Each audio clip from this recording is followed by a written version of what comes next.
안녕하십니까. 쌍용자동차 중고 신당 영업소 이명주 AM입니다. 반갑습니다. 복장이 아까랑 똑같죠. 예, 잠시 개인 정비를 하고요. 예, 그리고 바로 본격적인, 예, 저한테는 굉장히 의미가 커요. 이 1회, 예, 1회 방송을 시작하겠습니다. 지금 손도요 좀 시꺼멓게 나오고 있는 것 같아요. 예, 판촉 활동을 좀 하고 오느냐고, 예, 좀 양해 좀 부탁드리겠습니다. 제 방송의 특징은요, 전 회에도 말씀드렸지만 날것의 방송입니다. 점점 더 만약에 정형화되고 편집이 굉장히 잘 돼 있고 이러한 것이 퀄리티라면, 그쪽을 퀄리티라고 맞춘다면 점점 더 나아지겠죠. 예, 예, 이런 것도 하나의 좀 자연스러움으로, 예, 좀 봐주셨으면 좋겠습니다. 사실 말이죠. 지금 현재 시간이 7시를 향해 달려가고 있고요. 저희 영업사원들 다 퇴근하시고, 물론 이제 전시장에 쇼룸에 지금 당직자분들 이렇게 계시고요. 저 혼자 조용히 지금 방송을 이제 진행을 지금 하려고 합니다. 지금 뭐 다들 뭐 그런 시간인데, 예. 제가 이제 1회를 시작을 하면서, 아까 이제 말씀드린 것처럼, 지난 회에 말씀드린 것처럼, 쌍용자동차? 과연 쌍용자동차가 어떤 회사인지 간단하게, 예, 말씀을 드리고, 그 다음에 제가 쌍용자동차에 대한 개략적인 소개를 해드리면서 이 방송을 이제 쭉 이끌어 가겠습니다. 제 1회를, 예. 저한테는 참 첫 번째 발걸음이니까요. 예, 물론, 예, 준비를 잘 했는지 안 했는지는 제 자신이 더 잘 알고 봐주시는 여러분이 누구보다 더 잘 아실 거라고 생각을 합니다. 쌍용자동차는요, 1950년대에요. 정확히는 54년도에 하동훈 씨라는, 하동환인가? 또 헷갈리네요. 하동환 씨 맞네요. 이분이 이제 하동환 자동차 제작소 혹은 뭐 공업소, 이렇게 해서 약칭 뭐 HDH라고 했대요. 그렇게 해서 설립을 하셔서 쭉 쭉 이렇게 발전을 했겠죠. 그러니까 알려졌겠죠. 그러면서 이제 버스, 처음에 이제 한 건 버스예요. 버스 하면서 뭐 어디 수출도 하고, 그러다가 이제 제대로 된, 표현이 좀 그럴 수 있지만 제대로 된 쩐주를 만나죠. 네, 투자자를 만나서 또 신진자동차 공업으로 또 탈바꿈을 해요. 그게 이제 60년대 중반 이후인데요. 그렇게 탈바꿈하고, 베트남에도, 이건 굉장히 획기적이에요. 베트남에도 국내 최초로 대형 버스를 수출을 하고요. 그리고 여기에서요, 지프를 생산하기 시작해요. 69년으로 제가 기억을 하고 있는데, 그때 이제 시작하고, 이제 그래서 이제 신진 지프 자동차 공업으로 또 바뀌고요. 그러다 뭐 기술 제휴도 하고요. 미국, 일본하고 기술 제휴도 하고, 그리고 이제 70년대 아마 중후반으로 제가 기억을 하는데, 동아자동차 공업 회사로 회사명이 바뀝니다. 그러면서 부평에다가도 공장을 만들고 트랙터도 생산을 하고요. 그리고 오늘날의 모체인 평택에도 모터파크를 세웁니다. 공장을 세웁니다. 그러면서 거화로 또 한번 탈바꿈이 돼요. 이름이 거화로. 예. 그러면서 여기에서요, 거화 코란도 상표가 처음으로 채택이 돼요. 그리고 고속버스도 막 수출을 하고요. 뭐 이러면서 쭉 발전을 합니다. 근데 그러면서 80년대 중반에요, 일본으로 코란도가 또 수출이 돼요. 예, 그때는 이제 쌍용 이름으로 가는데, 성장을 하려면 결국에는 재벌한테 흡수가 돼요. 제대로 된 성장을 하는데, 그건 저는 개인적으로 굉장히 안 좋은 측면이라고 생각해요. 말 그대로 대한민국에만 있는 특수한 문화라고도 할 수 있어요. 문어발식으로 기업을 경영하는 재벌. 이게요, 그 사전에도 등재가 돼 있답니다. 외국 쪽에서는 재벌 그런 식으로 등재가 돼 있어서, 그때 이제 70년대 80년대를 크게 본다면 당연히 재벌이죠. 고 왕 회장, 예, 정주영 회장께서 만드신 현대, 그리고 김우중 회장, 뭐 또 얼마 전에, 몇 년 전에 자꾸 하셨죠. 김우중의 대우, 그리고 봉고 신화를 통해서 우뚝 일어난 기아. 이렇게 국내 3대 자동차 메이커가 있었는데 거기에서 하동환님의 이 동아자동차 이쪽이 성장이 좀 이렇게 더뎌요. 결국에는 이 문제입니다. 이 문제로 좀 더뎌서 결국에는 쌍용그룹으로 이제 인수가 되죠. 예, 인수가 돼요. 그때 쌍용그룹의 이제 저기 오너는 김석원 씨입니다. 김석원 씨가 이제 이동을 해서 쌍용 중기 주식회사 뭐 이런 식으로 막 변화가 됩니다. 그래서 이제 88년에 오늘날의 주식회사 쌍용자동차로 이제 사명이 변경이 완전히 됐어요. 올림픽 때 1988년에. 그러면서 그때 또 저 어렸을 때 우리 세대 뭐 아니 그렇잖아요. 그때 아빠 차, 우리 집 차, 코란도 헤미리가 나오기 시작해요. 코란도 헤미리는 정말 획기적인 차였죠. 롱바디 버전 외건형으로 딱 나왔을 때, 그 향수를 많이 갖고 있잖아요. 우리가 코란도에 대한 향수, 바로 그 코란도죠. 예, 그러면서 쭉 성장을 해 나오게 됩니다. 예, 그러면서 독일하고도 기술 제휴하고요. 특히 이 메르세데스 벤츠하고의 기술 제휴는 쌍용자동차가 지금까지도 이 SUV 전문 브랜드로 특화될 때 미션하고 엔진 부분에 있어서 특히 엔진 부분에 있어서 굉장한 영향을 끼쳤습니다. 그래서 벤츠에서 기술을 배워왔다고 할 정도로 그래서 쌍용자동차를 좋아하시는 분들이 그것을 굉장히 열광하게 만들었죠. 이게 쌍용자동차가요. 쌍용이란 그룹 자체가 우리나라 대부분의 대기업들이 다 그렇습니다. 감히 말씀드리지만 웬만한 다 기업들은요. 일제강점기 지금 저 교육 세대 이제 제가 6차인가요? 그 세대 때는 일제 치하라고 혹은 이렇게 불렀는데 일제강점기 때 이제 일본이 패망을 하고 2차 세계대전에서 지고 일본이 패망하고 우리가 강복을 하면서 일본 기업의 잔재가 그대로 국내에 남아 있었습니다. 그래서 그것을 이제 적산 기업이라고 합니다. 그 적산 기업을요, 이승만 정부가 불화를 주죠. 불화를 해요. 내린다. 예, 근데 그때 이제 제대로 각 다양한 분야의 기업들이 있었을 거 아닙니까? 그럼 거기에 불화를 할 때 제대로 된 이거죠. 경쟁을 통해서 한 게 아니라 야로가 있죠. 옷간에 돈. 요걸로 해서 대부분의 기업들이 오늘날에 지금의 두산도 마찬가지고요. 현대도 마찬가지고요. 대부분의 우리가 알고 있는 기업들이 그것을 발판으로 해서 성장을 하기 시작을 하게 됩니다. 아는 체를 하는 게 아니라 이제 역사적인 그런 사실이 있었다는 거 잠깐 언급을 해드리겠고요. 그런 다음에 쌍용자동차가 성장을 하면서 아까도 말씀드렸다시피 대표적인 게 코란도잖아요. 코란도, 코리아, 두잇 해갖고 진짜 완전한 영어가 아니고 그러니까 신조어죠. 어떻게 보면 합성어죠. 그렇게 돼갖고 우리 식으로 대한민국을 브랜드화하는 식으로 해서 이렇게 나왔던 차. 그래서 코란도 그런 부분. 코란도가 대히트를 공전의 히트를 치죠. 우리 어렸을 때 저 그런 기억도 나요. 사륜을 장착을 했을 때 지금 이제 구길이죠. 강원도 쪽. 제가 이제 개인적으로 고향이 강원도인데 강원도를 가려고 하면 이제 옛날 미시령이나 한계령길 이런 데를 가다 보면 이제 눈이 오거나 그쪽 지역은 수시로 오니까요. 그리고 비가 많이 오거나 했을 때 그것을 이제 세워서 멈춰서 이제 앞쪽으로 가서 변환시켜주는 그걸 직접 했잖아요. 사람이 내려서 그런 것도 아련한 추억이 됐죠. 이제는 그게 어떤 하나의 향수가 됐죠. 그걸 이제 레트로라고 표현을 합니다. 요즘에는 하고 있고요.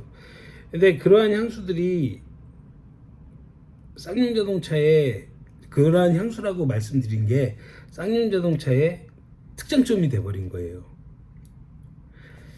어떤 아기자기하고 굳이 표현을 하자면 어떤 부드럽고 유선적인 디자인이 아닌 일반적으로 딱 봤을 때 터프니스, 강인하고 강직하고 강인한 그런 이미지 그리고 또 하나는 마초적이죠. 나 코란도야, 나 쌍용자동차야 이럴 정도로 그러면서 그거를 극대화시킨 게 무쏘였어요. 대히트를 치죠. 그때 선배님들한테 얘기 들어보면 3, 4개월은 기본이고요. 난리도 아니었답니다. 벌써 코란도 무쏘로 대변되는 SUV 전문 브랜드. 좀 과장되게 얘기하자면 세계에는 지금 3대 전문 SUV 브랜드가 있어요. 지프, 여러분이 잘 알고 계신 렌즈로버, 랜드로버, 그쪽 하고 쌍용 자동차.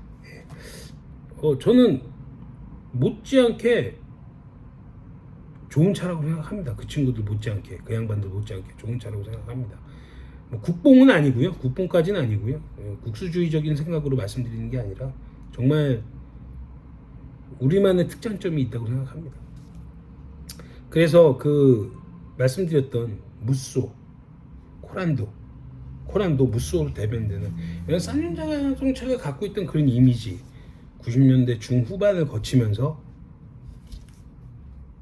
대형 또 세단이 나중에 나오게 되죠. 체어맨.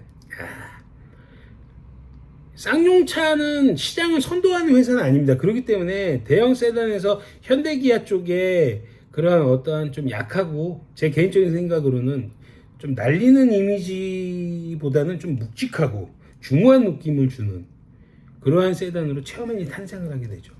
이름이 벌써 자동차 이름이 벌써 대변해 주잖아요. 체어맨. 폭발적이었죠. 예. 제가 그때 당시 군복무 시절에 저희 그 의전 차량이 1호차죠. 1호차가 체어맨이었는데 제가 좀 군대를 좀 살짝 늦게 갔어요. 장가도 늦게 갔고 모든 게 다 늦습니다. 근데 그때 당시에 그 후방 카메라가 있다는 것 자체가 정말 센세이션. 전 정말 놀랐어요. 야, 자동차에 카메라가 있어? 흑백으로 비춰줬잖아요. 그 체어맨의 그 강인한 이미지. 근데 그 의전 차량이다 보니까 정보 조달 차량은 2.5 LPG 차량이라 아저씨들은 여름철에 특히 그 기사 아저씨들은 좀 힘들어했어요. 일반 군대가 아니었다는 게 여기서 좀 티가 나는데 그러면서 쌍용차가 갖고 있던 그러한 이미지, 지금 제가 자꾸 이미지 얘기를 하는데 그렇게 쌍용 자동차는 흘러왔습니다. 그러다가 중간에 뻘짓을 하죠. 대우를 인수하죠. 대우나 쌍용이 나요. 정확하게 회계장부 들여다보면 정말 언제 무너져도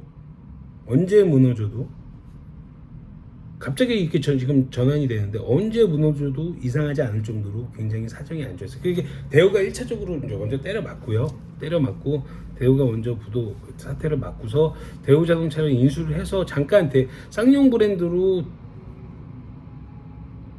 반대로 지금 얘기를 했네요. 제가 지금 완전히 안드로메다로 가고 있습니다. 쌍용을 대우가 먹었었죠. 죄송합니다. 제가 지금 잠시 헷갈렸습니다. 양해 바랍니다. 그 대우가 진짜 언제 쓰러져도 방금도 말씀드렸지만 진짜 우습지 않을 만큼 뭐 분식회계뿐만 아니라 진짜 여러 가지 이 경제적으로 크게 보면요 정말 잘못을 크게 했어요.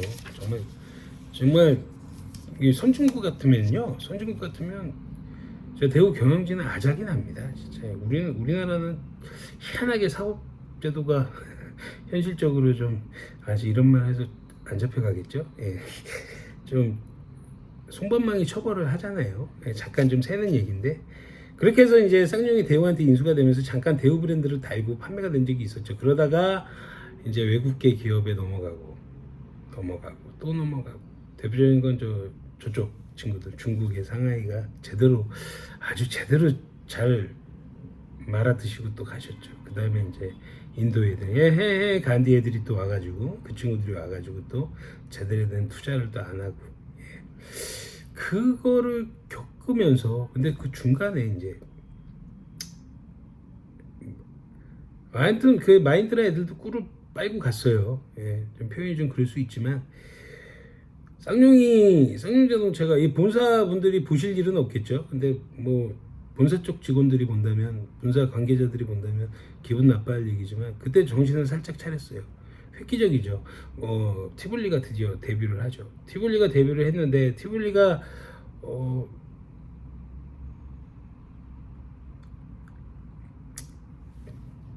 B사의 미니 브랜드, B사의 미니 차량을 제대로 모방을 잘 했어요. 미니 브랜드를 현실적으로 미니 브랜드를 구입할 수 없는 그런 고객층이 티볼리에 열광을 하기 시작합니다. 티볼리의 기둥, 첫 번째 기둥, 두 번째 기둥, 세 번째 기둥으로 이어지는 전면 디자인도 그렇고요, 후면 디자인도 그렇고요. 물론 디자인이 거길 많이 보잖아요. 근데 저도 들은 얘기인데, 디자이너 분들이 하신 말씀 들은 얘기인데, 가장 어려운 게요, 바로 이 전면부와 후면부를 제대로 연결시키는 그 사이드 캐릭터 라인이라고 해요. 그 사이드 이쪽을 디자인하는 게 가장 어렵답니다. 왜냐면 그 디자인이 잘못돼 버리면 전체적인 밸런스가 안 맞고, 특히 우리가 흔히 웨이스트 라인 혹은 벨트 라인이라고 부르는데, 사람을 따지면 허리죠. 허리 라인, 그 창과 바디의 그 중간 라인, 그 라인이죠. 제가 지금 잠깐 그 자동차를 갖고 올게요. 제가 이렇게, 저희 방송이 이렇게 좀 날 것입니다. 예.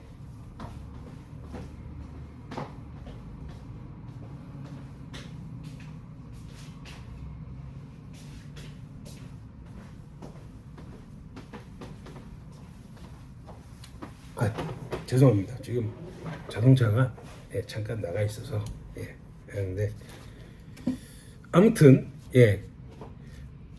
그대로 이어서 가겠습니다. 사이드 이 라인을, 캐릭터 라인을 디자인하는 작업이 가장 어렵다고들 말씀들 하시더라고요. 그래야 전면부 후면부의 디자인이 잘 융화가 되고 차체가 엉성해 보이느냐 아니면 묵직해 보이느냐 커 보이느냐 여러 가지 이제 보는 그 시각이 있잖아요. 그게 굉장히 달라 보인다고 그러더라고요. 티볼리가 굉장히 단단해 보이면서 묵직해 보이면서 그 사이드 라인이, 그리고 전면부 그 후면부로 이어지는 그 미니틱한, 굳이 표현을 하자면 그 B사의 미니틱한 그것을 정말 가장 또 여기서 화렴점정을 딱 찍어주죠. 가성비. 여러분들이 좋아하는 가성비로 딱 찍어줘요. 2천만 원에 준수한 진짜 달리기 실력, 소음, 그리고 그 하체의 단단함, 그리고 그 강성, 정말 쉬운 게 아니거든요. 거기에 디자인, 우리나라는 왜 디자인 굉장히 보기 좋은 떡이 먹기도 좋다고 진짜 그런 말이 있듯이 디자인은 굉장히 중요시 여기잖아요. 티볼리가 공전의 히트를 치죠. 그래서 쌍용을 다시 일으켜 세웁니다. 길 가다 쓰러진 쌍용을 다시 일으켜 세우죠. 근데 제가 쌍용자동차 소속이지만 그 후의 행보는 굉장히 실망스러웠어요. 왜냐? 티볼리가 그렇게 획기적인 그것을 하기 이전에 쌍용이 세단 대형 체어맨의 B키트를 쳤고요. 그러나 체어맨 W에 대한 반응은 극과 극으로 나뉩니다. 저는 좀 네거티브하게 봤어요. 체어맨이 갖고 있는 그 독창성과 그 대형 세단으로서의 그러한 엘레강스한 이미지와 럭셔리한 이미지, 이것을 완전히 깨버렸거든요. 실패했죠. 전 그렇게 생각합니다. 그 체어맨 W가 실패를 하고, 근데 그때 라인업이 또 괜찮았던 게, 실패는 했지만 대한민국 1%라고 하는 정말 그 문구를, 광고 카피를 만든, 진짜 상 줘야 돼요. 진짜 상을 줘야 됩니다. 렉스턴이 또 공전의 히트를 칩니다. 어마어마했죠. 그 탱크 같은 이미지, 쌍용의 모든 걸 다 몰아넣었어요. 고급스러운 진짜 럭셔리한 SUV, 대박이었죠. 그러다가 결국엔 연구 개발을 안 해. 물론 쩐이 없어서 이해합니다만 티볼리에서 정신 차렸으면 계속해서 했어야죠. 제대로 했어야죠. 물론 티볼리 이게 17년인가요? 정확하면 17년일 겁니다. G4 렉스턴이 데뷔하죠. 거기서부터 또 망하기 시작하죠. G4 렉스턴 이전에 렉스턴 2 나오고 뭐 이럴 때도요, 쌍용차 매니아들 있잖아요. 솔직히 몇 명이나 됩니까? 그때 당시에 매니아들은 산다니까요. 그러나 렉스턴이 갖고 있던 렉스턴 체어맨 분명히 시장 선도했어요. 현대기아차랑 진짜 피 터지게 싸웠습니다. 싸움 상대가 됐다니까요. 대전 상대가 됐어요. 근데 렉스턴이 사골국 이 이름을 이러한 얘기를 들으면서 곤두박질 치기 시작하죠. 거기다 지프가 데뷔했을 때 처음에 품질 이슈가 또 있었습니다. 서스펜션 관련해서 엄청나게 두들겨 맞았어요. 우리나라는요, 우리나라 소비자들은, 우리나라 사람들은요 정말 깐깐하고요. 저도 입장 바꾸면 어디 가서 껌 하나 사도 저도 소비자잖아요. 어디서 티셔츠 하나 사도 저도 소비자입니다. 근데 우리나라 소비자들만큼 깐깐하고요. 정말 스마트한 이러한 구매를 하실 때 스마트하신 분들이 없어요. BMW, 벤츠 이런데 총 이끄는 CEO들이 우리나라 꼭 오는 거 아시죠? 많이 팔리잖아요. 그 사람들이 왔을 때 얘기해요. 우리나라 소비자를 만족시키는 차가 세계 최고의 명차라고 얘기합니다. 렉스턴이 여담이었습니다만 렉스턴이 히트를 쳤지만 변화에 실패하죠. 혁신과 변화는 그 과도기 때 반드시 필요하다고 생각합니다. 티볼리도 마찬가지죠. 티볼리가 쭉 이어오다가 베르니 티볼리가 나오죠. 베르니 티볼리에서 또 실망감을 줍니다. 희한한 게 또 초반 품질 이슈가 있어요. 근데 품질 이슈는요, 감히 말씀드리지만 신차가 나오면 이거는 숙명과 같아요. 그래서 차를 좀 많이 아시는 고객분들은요, 그런 분들만 계시면 저희는 굶어 죽겠죠. 솔직히 말씀드리자면 자동차가 개발되고 자동차 신차가 나오고 나서 그 신차가 바뀌기 이전에 사시는 분들이 있어요. 그분들도 괜찮은 구매 방법이라고 저는 생각합니다. 왜? 잡을 거 다 잡아갖고 굳이 표현하자면 결함? 아니 근데 저는 품질 이슈라고 생각해요.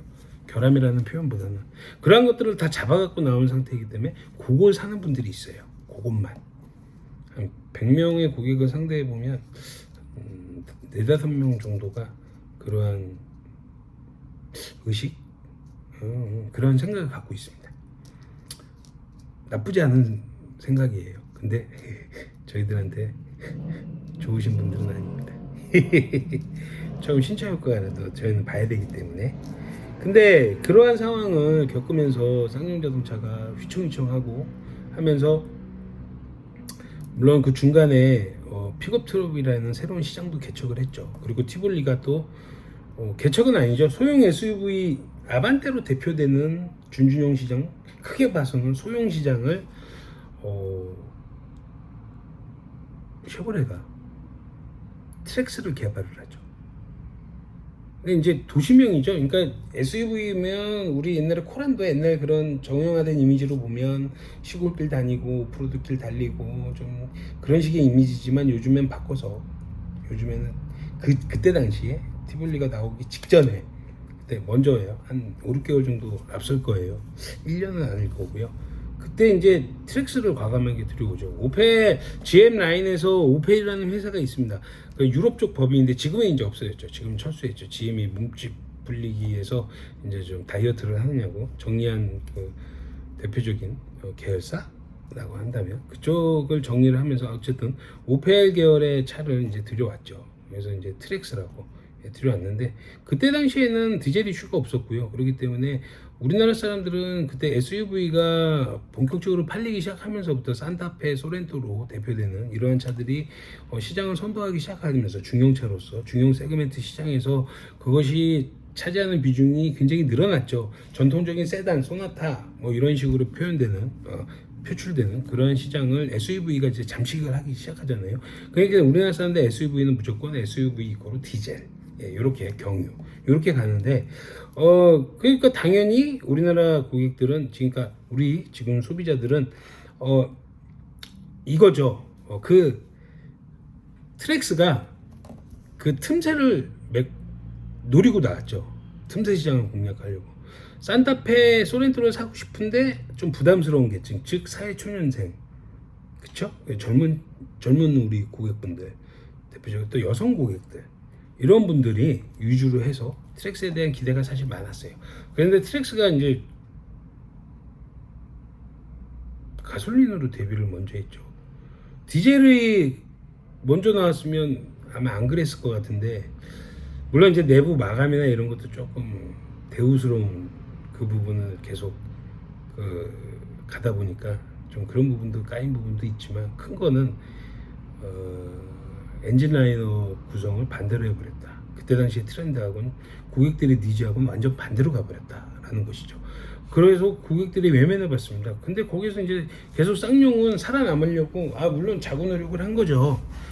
티볼리가 개발이 되고 이제 티볼리가 나왔는데 아까 말씀드렸던 그런 디자인이 대히트를 치죠. 그런데다가 디젤 라이너까지 서둘러서 만들면서요 공존의 히트를 일단 이쁘면 얘가 뭘 먹든지 상관 안 하는 것 같아요. 일단 이쁘면 환장들 하시니까 그래가지고 이제 티볼리가 공존의 히트를 치고 그러니까 이거죠. 이 트렉스가 만든 시장을 트렉스가 이제 밥상을 차렸어요. 최초로 시장을 개척을 했는데 소형 SUV 시장 특히 이제 뭐 어반 라이프 비클이라 그래갖고 이제 도시명 SUV를 이제 했는데 티볼리가 엄청나게 많이 먹었죠. 그리고 티볼리가 또 혁신과 어떤 변화에 실패를 하죠. 결론적으로 봐서. 근데 거기에 코나가 들이대서 코나가 또 시장 잔치를 시작합니다. 티볼리가 이만큼이었다면 코나가 또 이렇게 줄여나가죠. 그러면서 또 후에 또 간극을 메우는 차가 나오죠. 혼자 사는 단독 가구 첫 차. 그래서 베뉴도 이제 등장을 하게 되고요. 크게 본다면 그런 식으로 하면서 또 회사가 또 휘청합니다. 왜 차가 무조건요. 차는 팔려야 돼요. 저 개인도 그렇고요. 회사도 그렇고요. 그렇게 해서 휘청휘청하죠. 그 기간을 겪으면서 쌍용자동차는 국민의 외면까지도 당하게 됩니다. 여론 또 쌍차 사태 그것까지 겪고 또 많은 가슴 아프지만 많은 노동 근로자분들이 막 안 좋게들 그런 상황도 많이 벌어지고요. 그러면서 일반 대중들의 여론도 사실 좋지 않았죠. 안타깝긴 하지만 뭐 여담입니다만 여론이 좀 호도당하고 기울어진 운동장에서 보수 쪽 언론들에 의해서 좀 잠식이 당해서 좀 대차게 까이는 부분도 있지 않았지만 없지 않긴 했지만 쌍용자동차가 굉장히 여론에 또 문매를 맞고요. 고객들이 외면하는 그런 사태까지 가죠. 그러니까 그때 당시에 쌍용자동차 관련한 모든 뉴스나 이런 데 댓글들을 보면요. 장난도 아니었습니다. 자, 그런 상태로 가다가 이제 드디어 이제 J200을 개발하기 시작하는데 그 전에 아까 잠깐 언급을 했던 픽업 트럭 시장을 제가 알고 있기로는 이제 무소 스포츠가 등장을 하죠. 그때 많이 샀어요. 정말 많이 샀어요. 그리고 무소 스포츠 이후에 액티온 스포츠 그리고 그 이후에 코란도 스포츠. 근데 이제 코란도 스포츠 때는 좀 물음표가 나왔습니다. 왜냐면 액티온 스포츠 때도 마찬가지고요. 그건 제 의견입니다. 무소 스포츠만큼의 어떤 의미를 이렇게 던지진 못했어요 시장에. 어찌됐든 근데 무조건 그게 필요하신 분들이 있잖아요. 이 픽업 트럭이 이게 필요하신 분들이 있어요. 정해져 있죠. 시장이 정해져 있죠. 그러니까 쌍용은 독식을 합니다. 독식을 하는데 그래도 제대로 된 차를 내놓죠. 그게 이제 렉스턴 스포츠죠. 렉스턴 스포츠가 아마 16년도에 이제 데뷔를 했을 겁니다. 렉스턴을 16년, 17년, 그때 이제 중요한 건 숫자가 아니니까요. 흐름이니까 다음번에 좀 더 완벽하게 준비하도록 하겠습니다. 렉스턴 스포츠가 데뷔하면서요. 독식하는 시장이긴 하지만 그전에는 픽업이 가성비 쪽으로 좀 더 초점이 맞춰졌어요. 용도 쪽으로. 근데 렉스턴 스포츠에서부터 SUV적인 측면을 갖기 시작했죠. 왜냐하면 모체가 또 G4 렉스턴을 기반으로 해서 나왔고요. 이거는 제가 지금 준비해 놨습니다. 잠시만요.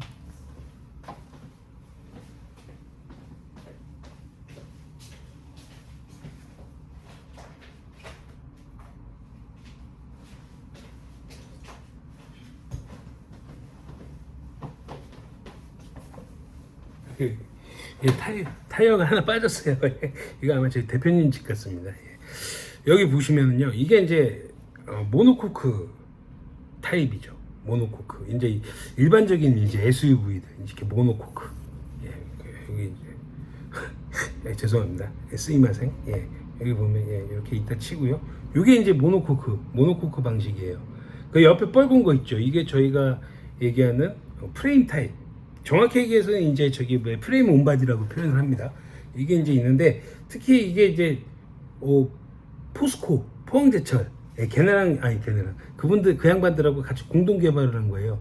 근데 이게 렉스턴의 이게 중요한 게 뭐냐면 쿼드 프레임 적용이에요.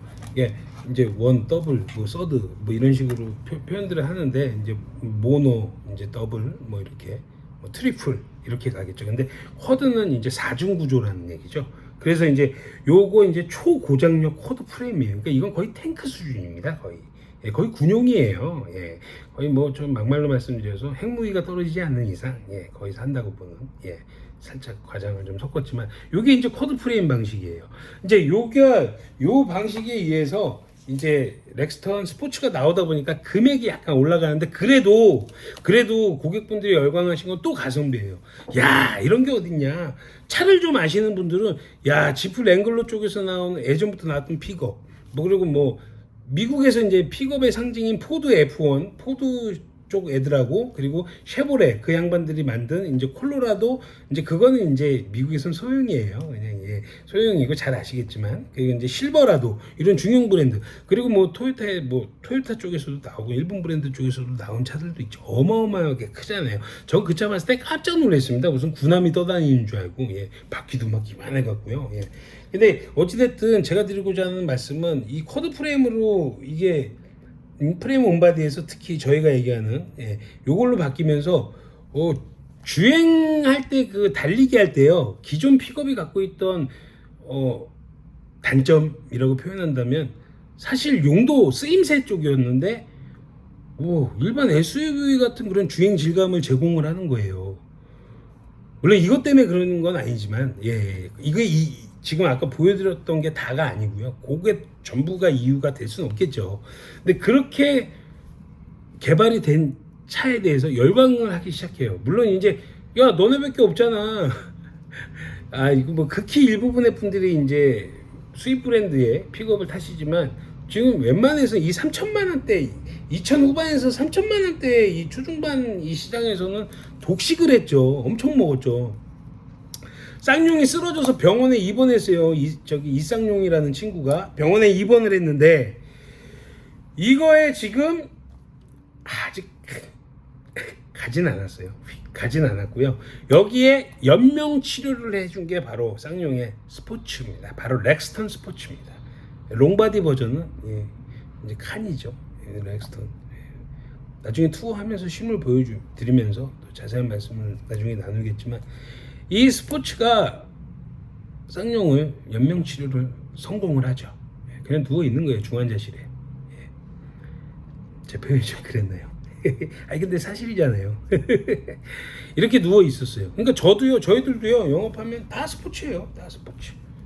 어쩌다 티볼리가 잘 될 때는 3, 4천 대 캐파를 가져갔었는데 1000대 정도로 쿡 주저앉고 거기에 또 결정타가 이어지죠. 코란도에 심혈을 기울였습니다. 코란도에 뷰티풀 코란도 정말 찬란하고 아름다운 우리 뷰티풀 코란도 대차게 까이죠. 이런 얘기가 있어요. 저도 그렇게 생각해요. 사이즈적인 거를 좀 줄여서 살짝 줄여서 머리 맨날 감습니다. 예. 코란도를 티볼리로 내보냈으면 살아있는데 그죠? 전 그렇게 생각합니다. 근데 코란도가 대차게 망했어요. 재밌는 얘기는요. 디자인 센터 쪽에서 들은 얘기인데 얘기해도 될까 모르겠는데 아이고 남자가 있으니까 가는 거지.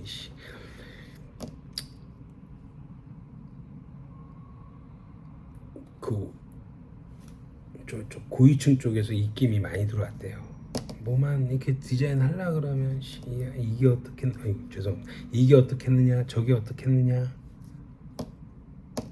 그렇게 되면요 100%입니다. 외면 받습니다. 베르뉴 티볼리도 그랬습니다. 아니 페이스리프트 아니 이 얼굴이요 좀 비슷한 얼굴로 가면 그게 페이스리프트예요? 아니잖아요. 좀 깎고 좀 해야 될 거 아닙니까? 아 저는 수염이 좀 빨리 자라는 편입니다. 오늘 면도 안 한 거 아닙니다. 새벽에 안 일했습니다. 집에서 제가 5시 반에 나옵니다. 예. 열심히 삽니다. 예. 구독 좋아요 예. 딸랑딸랑 예. 별쇼를 다 하는군요. 아직 그런 걸 요구할 단계가 아닙니다. 죄송합니다. 아무튼 여담으로 잠깐 샜지만 스포츠를 통해서 연명 치료하고 있고, 근데 티볼리가 대차게 까이고 코란도가 결정적인 짓을 하죠. 그래서요 이 필드에서도요 고객들이 많이 줄었어요. 내방하시는 분들이 저희 브랜드는 상당히 중요합니다. 방문하시는 영업소에 전시장에 방문하시는 분들이 굉장히 중요한데, 베르니오 티볼리가 초기 아까도 말씀드렸지만 이슈로 겪고먹기 하면서 코란도까지도 대차게 까이고 하다 보니까 맨날 스포츠예요. 스포츠 6,000대 팔리면 그게 답니다. 막말로 얘기해서. 왜냐면 티볼리가 아까 그렇게 까였고 코나라는 새로운 강자가 나타났고, 저 그때 참 현대기아 그룹이 참 밉더라고요. 참나 먹을 것도 많은 양반이, 아니 많이 또 드시는 양반들이 또 그것까지 욕심을 내서 드시려고 참나. 근데 뭐 무한 경쟁 시대에 이런 자본주의 사회에서 어쩔 수 없죠. 예. 아무튼 뭐 그래서 이제 그렇게 흐름이 이어졌죠. 근데 제가 여기서 하고 싶은 얘기는 이거예요. 코란도나 티볼리, 특히 코란도가 까인 이유가 있어요. 이름을 코란도라고 있잖아요. 아까 제가 말씀드렸죠. 서두에, 거의 서두에. 아까 제가 말씀드렸습니다. 코란도라고 하는 거에 대한 것은요, 무소도 마찬가지고요. 그때 당시에 아빠 차, 우리 가족 차, 우리 집 차 했던 분들이 이제는요 기성세대가 돼버렸어요. 뭐 물론 뭐 좀 더 드신 분들도 계시겠지만 나이를 그러니까 자동차를 구매하는 세대가 됐어요. 그리고 주된 힘 있는 파워 있는 소비 계층이 돼버렸어요.